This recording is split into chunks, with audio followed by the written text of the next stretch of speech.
Welcome back, everyone. Tikva and Rina here. Yep. Today we're going to be talking about, Tikva, take it away. Shabbat guests. All right.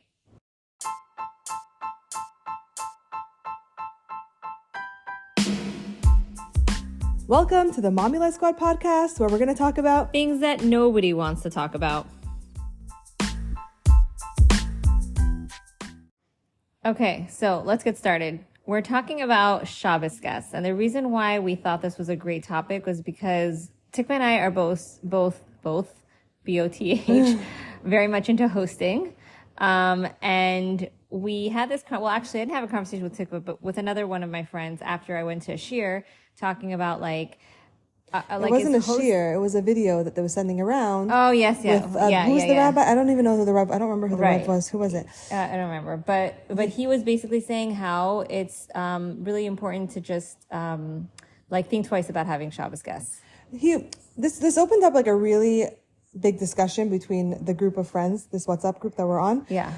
It opened up a really big discussion because I think we just didn't understand fully what he was talking about in terms of like newlyweds and Shabbat guests or Shabbat guests in general. Right. Or because we're big hosters and we enjoy hosting and I enjoy hosting. It's like, when do you get to hang out with your friends during the week? Shabbat is like the perfect time where you get to have your kids' friends over, your friends over. Right. So it happens to be that I have a very good friend, one of my best friends, who really, she points out the problems of what it is like, even if you're married with a bunch of kids, to have Shabbos guests. Now, by the way, I'm cutting myself off here because I think it's important to mention that when I was a newlywed, so going way back 16 years ago, my husband and I were very makbid not to have any guests on Shabbos. So we lived in Baltimore, and our Rav told us, you're just newly married, you just need to focus on your own marriage and yourselves, and we were away from parents and in-laws,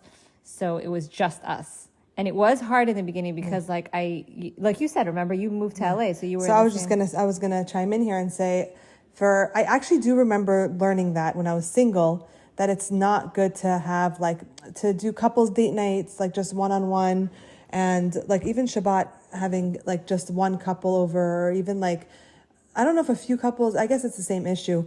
But when I first moved here, I was very lonely and I wanted to make friends, and that's I felt like that was the main way of making friends at the time, because it's my husband's friends would come over with their wives. Right. So that's how I get to know them, and that's how I got comfortable here in LA. I moved here from Baltimore. So you feel like that was helpful for you? I feel like I had to do that. I felt like I just had to, and I enjoyed cooking. It was cool. I got to try new recipes because I was new wife. New wife. So I got to try all these new recipes that I wanted to try, and I enjoyed it. So I enjoyed the hosting and I enjoyed the cooking, and I have little kids who needed me at the time because I was a new wife. Yeah. Busy being a new wife. Okay. Right. So, but I do hear, and I do want to say, I do hear why it is an issue. Right. I think everybody understands why it's an issue. I don't think so. Wait, 1 minute. No, I don't think so. Really? Oh. Yeah, you jumped to say that, but I really don't think that people do understand it's an issue, because I feel like it's so basic. It's so basic to know that mingling with other couples is a problem. Well, then you could talk about why, okay? There's so much comparing that goes on. Wait, before you go, hold on. You're getting to the climax of this podcast way too fast. So what I think is that, so as I was saying before, when we were first newly married, we did not have any guests, and that lasted for, I think, a year. We might have had we did have older families, a lot older, people who were my parents. I remember learning that even if they have a bunch of kids, it really changes the atmosphere and the dynamics. Yeah. So it's specifically what I learned back then was other newlyweds, specifically couples. Right. Right. That makes sense. That makes sense. Okay, so let's state the problem. The problem is, what's the problem for people who really don't know the problem? I can't imagine how people don't know what the problem is. So at a younger stage, let's say you're newly married and you're inviting, and by the way, I think I had 2 newlyweds say that they heard this podcast. So this is for you guys. Listen up. If you're a newlywed and you are inviting, people over to your house, obviously, I'm assuming they're newlyweds too. What problems? Okay. So number one, I feel like when you're newlywed, Shana Rishona, first year of marriage, everything is still so insecure. Okay, and you're very sensitive. You're very sensitive. Whatever. Right. I remember what things that my husband would do would like, I'd be like all nervous and insecure about it. But it's just a very insecure stage of your marriage, and you're like, oh my gosh. I think subconsciously a lot of people think like, did I make the right choice? Because it's the first year. Right. There's a lot of comparing. Yeah, I actually did hear a different speech that said during the first year of marriage, it's very normal to actually like think about that. Like, did I make the right choice?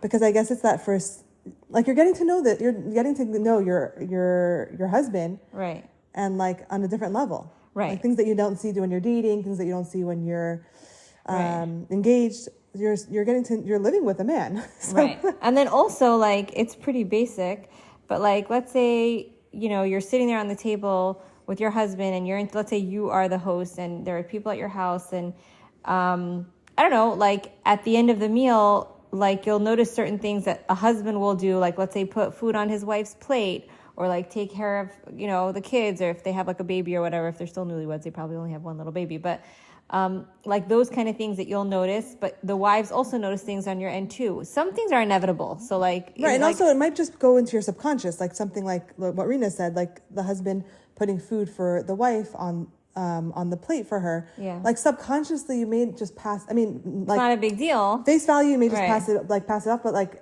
deep down it may like trigger something. It may trigger. Right. So I think that, so here's to play devil's advocate, because people are like, oh my gosh, that's like real life. Get over it. Like, right? You know what I'm saying? Like people might be like, this is not an issue. Like be mature about it. And that's life. And anywhere you go, you'll have situations that will trigger you. Right.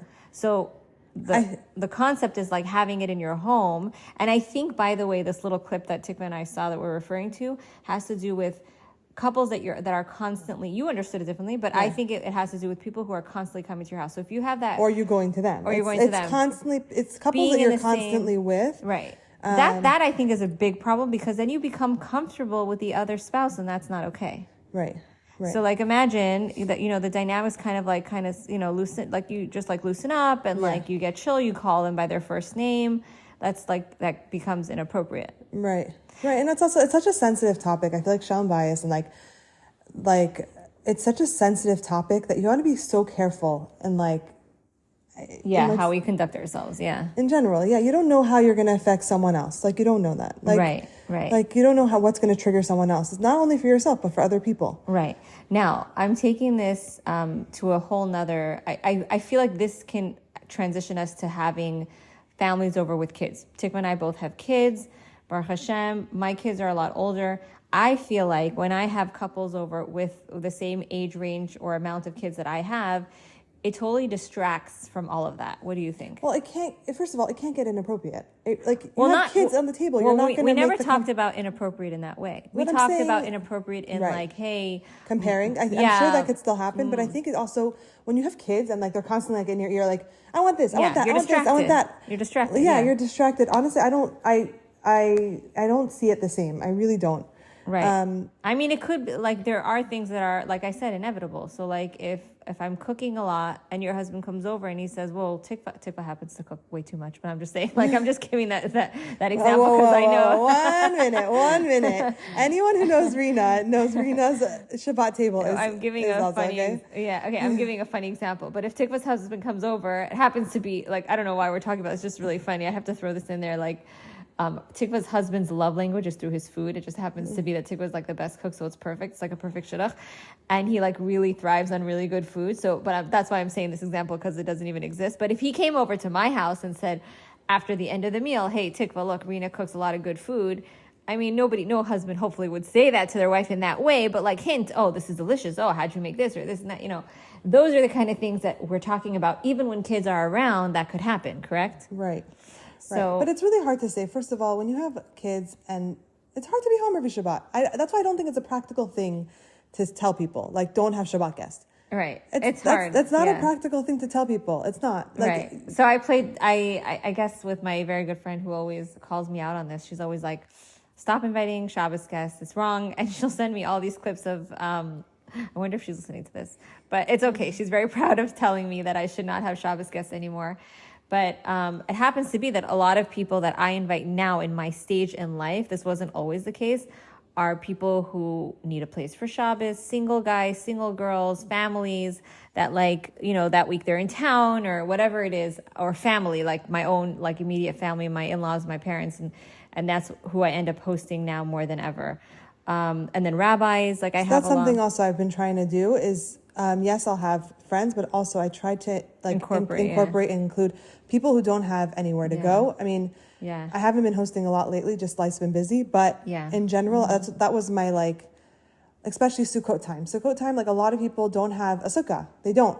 It's a perfect time to take advantage and start inviting people who really don't have a place to eat. Right. It's like, it's such a big mitzvah. It's like, it's the perfect time to do it. Even Rabbi Laniado, he spoke about this, and my husband came home. He's like, we have to start doing a lot more of this. Is just inviting people who don't have places to go, especially here in LA. There's so many singles. There's so many singles. And by the way, I heard in Rabbi Vasuki's class, I think it was last year, he spoke about Ayin Hara.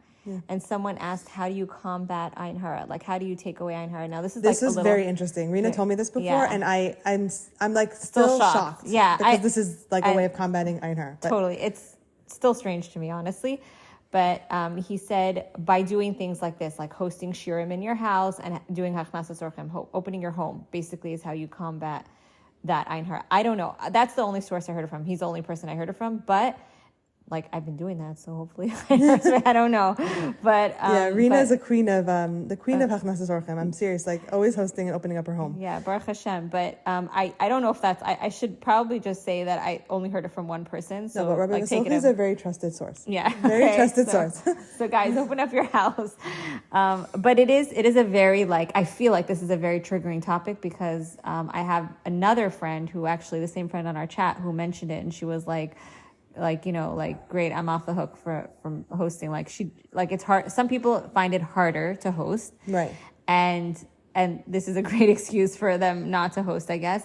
But I think that there's a lot of truth to it. Like when my friend on the show was saying. Also, another thing I've heard is that so then you also have to have in mind when you do have guests, it's also for your own family.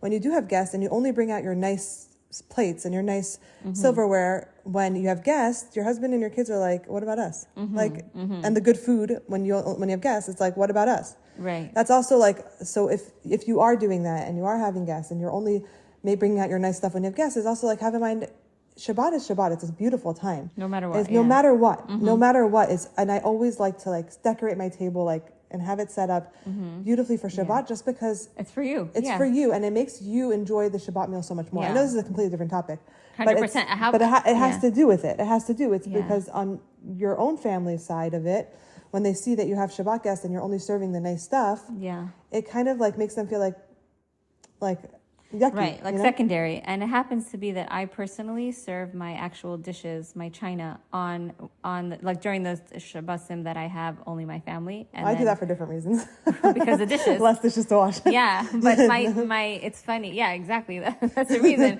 And then like the fancy plastics when guests come. But it's actually funny to me because my older son, he was like, Ima, we don't have guests and you always use china. And I'm like, yeah, I want Shabbos to be special for us. And in my mind, I'm thinking like, oh no, I just want 7 dishes to wash. Like that's it. Like I don't want more than 7 plates to wash tonight. But happens to be though, it really doesn't elevate it and enhances it. Yeah. I mean, nowadays they sell like really nice plastic. So like whoever does use plastic, it's not a big deal. Like I think it's nice. Like the nice beautiful. ones. I use it all the time. And all you need is a charger. Yeah. Right? Like you need chargers and gorgeous. We'll throw in the tableclothfactory.com. Yeah. We got a lot of like amazing like really good prices on beautiful plates, beautiful plates. Yeah. This was not an ad. We really do. I order them from there all the time. And since Yom Tov is every 5 seconds, you can you can order from there. Can we segue this topic a little bit into, since we are hacks? Yeah. Into Shabbat, like when you do have guests, and if you do have guests, or even in general, Shabbat hacks, like things to make Yom Tov Shabbat smoother, prepping for Shabbat. I know there's a lot of moms who work on Friday. Are there any tips that we can give them that can make the whole hosting experience easier, or even if you're not hosting, make that easier? And I want to just start with something that Rena's taught me, is freezing. Right. Freezing food. So how do you do it, Rena? Right. So I was going to say, make your freezer your best friend. Definitely. So how? Teach us, because what Rena taught me, and I use it all the time now. It's so basic, and I'm embarrassed to even say this. I feel like all the moms already know this, but Tikva was promising me that she didn't know this before. I didn't. Okay, it's super simple. But basically, whatever I make, not all the time, but whenever I make food during the week, if I'm making a lasagna and I'm taking out all the ingredients anyway, I'll make 3 pans or 2 pans or whatever it is, however much space I have in my freezer at that given moment, and I'll just store it away. And I don't even have to some of it I'll bake and then put away, and some of it will be raw. So lasagna can either be done cooked or raw. Meatballs, meats, roasts, anything, soups, rice, even rice, by the way. Rice is the best. Yeah. The best thing to freeze. I freeze it all the time. Right, but I don't freeze it when it's fully cooked. I freeze it when it's strained. I've done it when it's fully cooked, and it's totally fine. We've had an event here, and we had extra rice. I just froze all of it. It lasted me so long. It was amazing. Really? Rice is good. Okay. Oh, I love having rice in my freezer. It's one of those staples. But this, I know it may not seem like a hack for some people, but for me, learning about freezer, I never used to freeze food. I never took advantage of it. I always got a little bit, I don't know if it was grossed out, but once I tried it, I'm it tastes exactly the same. You just have to know what to freeze. Deli roll, meatballs. Meatballs freeze really well. The only thing I feel like does not freeze well are some types of dry chicken. So schnitzel and chicken on the bone that's crusted. So schnitzel I'll even freeze, and I'll just throw it into salads. Yeah, I happen to not like the taste of it afterwards. Kugels freeze really well. Yes. Also, baking stuff. So whenever I make cookies, I'll make double or triple batch. Yeah. And I'll see. So that's basic. I feel like you knew this. This is something. I did that once you started teaching me. You really didn't. I wasn't a freezer person. I did not know about freezer life. And then you also Rena told me put 2 things of baking soda in your freezer so that it doesn't. Yeah, actually today we just did a hack on putting charcoal. It works better than baking soda. Remember I used to do that in my house. Yeah, and I was like, what is this? Yeah, so that could work too.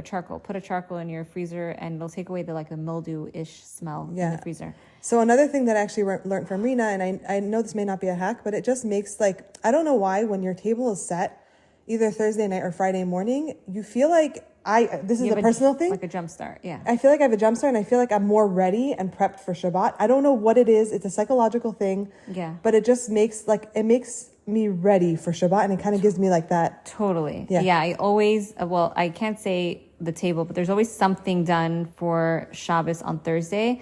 It could either be putting stuff in the freezer, making sure I have my challahs ready, whatever it is. But for sure, setting the table on Thursday, my kids already see the table set on Thursday night. It makes them so excited. And I heard once there's a source to it. Yeah. That it really elevates. It's what's it called? Hiddur mitzvah? Was that the word? No. What's the word? Okay. I don't know. You'll think of it. You'll remember. Okay.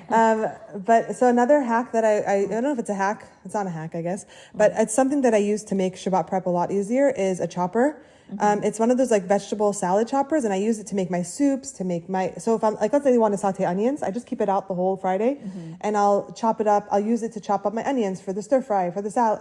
For the whatever. Chop up onions for soup. Chop up onions for cholent, potatoes, and then I'll also use that to cut up my salad. It cuts your time literally in half. Right. And some people, what is the word? Is it hiddur mitzvah? You're still thinking about it. Yeah, I'm still thinking about it. It's when you beautify a mitzvah, when you take it to the next level, your sukkah, you make it, what's it called? I don't remember. I don't know. Okay. It's whatever. Okay. Anyway, but it's making your mitzvah into the next level. Mitzvah. Yeah. Okay. I was going to say that I went to someone's kitchen 3 years ago. I'll never forget, on a Friday, and I saw her housekeeper cooking up a storm in there. And I was like, wow, I never thought of having my housekeeper come into my kitchen. Happens to be that I still don't like the concept of having your cleaning lady do stuff for you for Shabbos, because I just love the feeling of doing Shabbos myself in the kitchen. But with Baruch Hashem, life being super busy and a baby and work and whatever it is, I happen to have done a few times. I've had my housekeeper chop things up. It really helps. Friday morning, my sister-in-law actually told me this. Friday morning before she goes to carpool, drop her kids off, she gives her housekeeper a bunch of chopping stuff. So when she comes back, it's prepped. And she can start cooking right away. Right. So prepping. Yeah. I did hear a few sources of people saying don't let, I don't know, this could be a little bit controversial, but some people don't let them in the kitchen at all. But yeah, prep, I've had her chop onions before, definitely. Yes. Okay. What other hacks can we give before we end off this segment? Okay, while we're on the hacks, I actually wanted to give a shout out to Regina, my neighbor, really good friend neighbor. She has a WhatsApp group of it's called Best Practices in Community, and they actually had a whole topic of discussion on Shabbat hacks. And what was one you remember? And one that I remember specifically is just like is having like an organized schedule of like Wednesday cleaning for Shabbat, Thursday shopping, Friday cooking, so that you have a set schedule and something that's organized and it basically knows the work. Also, someone mentioned that you could freeze matzo balls. I don't know if you knew that. Yes. So someone did mention that. That was actually interesting too. Like before it's boiled. Yeah. Yes. Yeah. Another thing is, I remember Atra Nukubi, you had a Sudat Shishi at your house, remember? A while back, and she actually gave a good, before Shabbat starts, make sure, in the morning of, buy a special Shabbat treat and give it to them right when you're lighting candles. So you have like that few minutes of quiet in the house and give them that Shabbat treat and light your candles in peace. And I'll give you even maybe time to dive in. Oh, I thought it was like because it's a good association. Like Shabbos comes. I'm sure it is, but it's also more for you. So then you get that like 5-10 minutes of davening by your candlelights. Yeah. Okay, that makes sense. Otherwise, you won't get that time. Wow. By the way, the power of candle lighting, I have to say a quick story. This is actually really funny. I used to have like a nanny lady who lived by us, and one time I saw my candles missing in the house, and I was like, where are they? And my husband was looking, my kids were looking, and then all of a sudden she comes out of her room holding the candlestick. Happens to be that she took my candlesticks to her room and she was like praying with the candlesticks. And I was my goodness. She was like, I always see you like praying in front of the candlesticks on Fridays. And I need so much to pray for. So I took them to my room so I could pray. So I'm just saying the power of these candlesticks from a guy, Anyway, I was going to also mention that I have something in my house. I think you do this too, but like Shabbos jobs, like Shabbos Friday jobs. I don't do that. I keep saying I'm going to do it and I don't. I need to do it. Okay. So I think we mentioned in another podcast that in my family, in my home, we only do Friday videos. Like, now that it's summer, it's kind of like, I haven't done it yet. The summer just started. I haven't showed them videos throughout the week yet, but I'm sure it'll happen. But when they were off, I did. Yeah. Friday is like the time that they're allowed to watch. And we only do Jewish videos, but they could only watch once they do their Shabbos chores, and everybody has chores that they do. Can you give examples of chores? Because I also need to learn. Sure, yes. They could like Windex the windows in the living room and dining room. Now, it happens to be that the housekeeper does those things, and it doesn't matter. It's the notion that they're helping. My older ones will bathe or shower my younger ones. That's helpful. Yeah. I wish I had older kids. Yeah. My older daughter will do my baby's hair. She'll keep her busy. My older son will take stuff to my mother-in-law's house around the corner. I have a lot of different things that I do with my older kids that help with my younger kids too. So what about the younger ones? And the younger ones, like I said, like they can, it's really not a help, honestly. Like the younger ones, when they're helping, it's just for them. It's for them. It's to teach them. But they can do when they actually get their stuff ready for a shower or a bath, they're putting it away. They're making sure their room is back and organized. I have my youngest one make sure that all the bathroom lights are on in the house. That's like, that's an easy job for him. That's a good they go to the backyard and make sure all the shoes are in the shoe bin, cause sometimes they leave it outside because they're jumping on the trampoline. Like there are little things that they can do, Right. And I actually used to have, I don't have it anymore. I don't know where I put it. In my old house, I used to have like a Shabbos chores list, and they would be able to like pick whichever one they wanted from their age category, and then they would do it.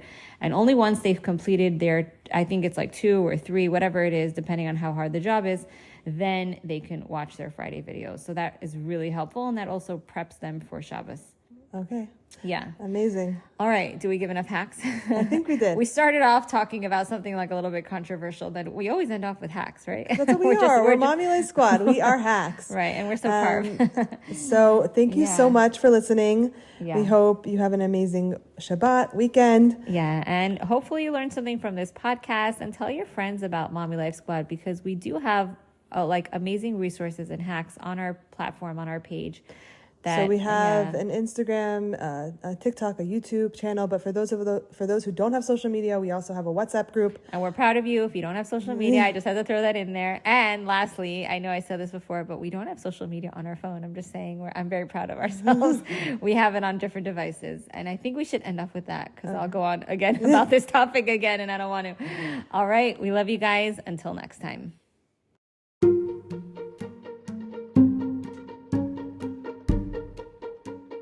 Thanks for tuning in to our Mommy Life Squad podcast. And stay tuned for the next episode.